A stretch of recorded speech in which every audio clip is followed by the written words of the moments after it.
Well, I'm a Salford lad. I was bred and born on Cross Lane. Off Cross Lane, at Salford Palace. And I started when I was 14 on the docks as a messenger boy. And I ended up chief inspector over at Railway. In Salford docks, they were unloaded and loaded by the crane. So consequently, it was slower than now. It's containerisation. You probably lift the containers off in a day and put new ones on a day and ships out here. But in those days, it used to take a week to unload and a week to load. So we were in port for a fortnight.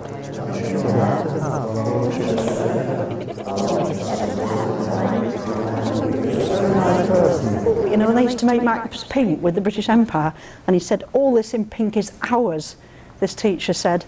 And Bill said he looked at his own thing. I don't think he'd even got shoes on hardly, and he said his, you know, shirt hanging out of his pants. They'd have just trousers, no underpants, nothing, they didn't wear anything. And he said, even as a kid, he thought, that can't be right. You know, all this in the world is ours, I've got nothing.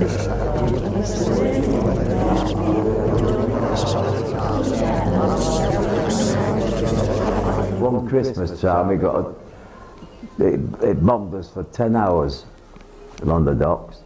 One or two ships got sunk, but they were only small ones. I remember a bomb just missing the oil refinery.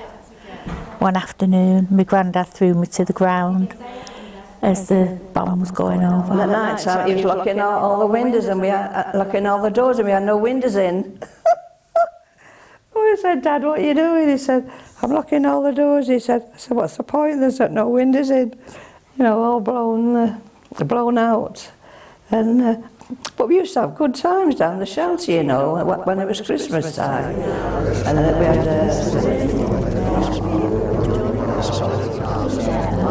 one time Dad thought he'd cure me of eating black tripe. And he took me to the abattoir. He said, I'll show you your black tripe. And to this day I still eat black tripe. It didn't cure me. And I can remember as a young boy, never seen a banana. It's a bit of a laugh, but it was only after the war that we'd seen bananas. Even the shops, we couldn't even buy sweets. Sweets were on ration, we couldn't buy sweets. Shops were shut because they couldn't supply the sweets. And then after the war, of course, the docks really took off again, bringing all these goods in from far and wide around the world. You couldn't get tangerines in July like you can now. Tangerines was a Christmas. Same as Brussels sprouts was a Christmas. You know, the vegetables, they were seasonable. You got peas in May and June. You didn't get them in December like you can now.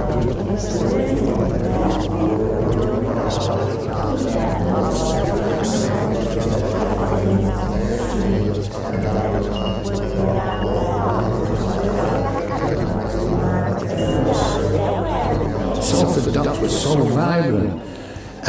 You used to see the ships from all parts of the world.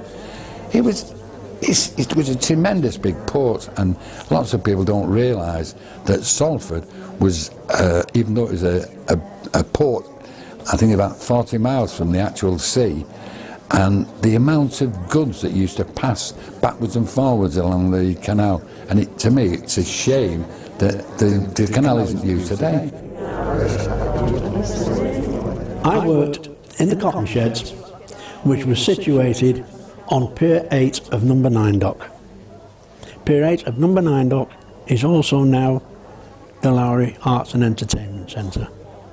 And there are mornings when I come into work and I think, this is wonderful.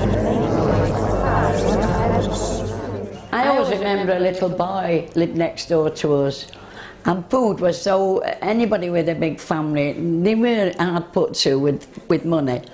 And he come into our house one morning and he sat on the chair, and he was only about 6, and he said to me, "You don't know what I've had for my breakfast this morning." And we said, "What have you had?" He said, "A whole egg." You only used to have half an egg.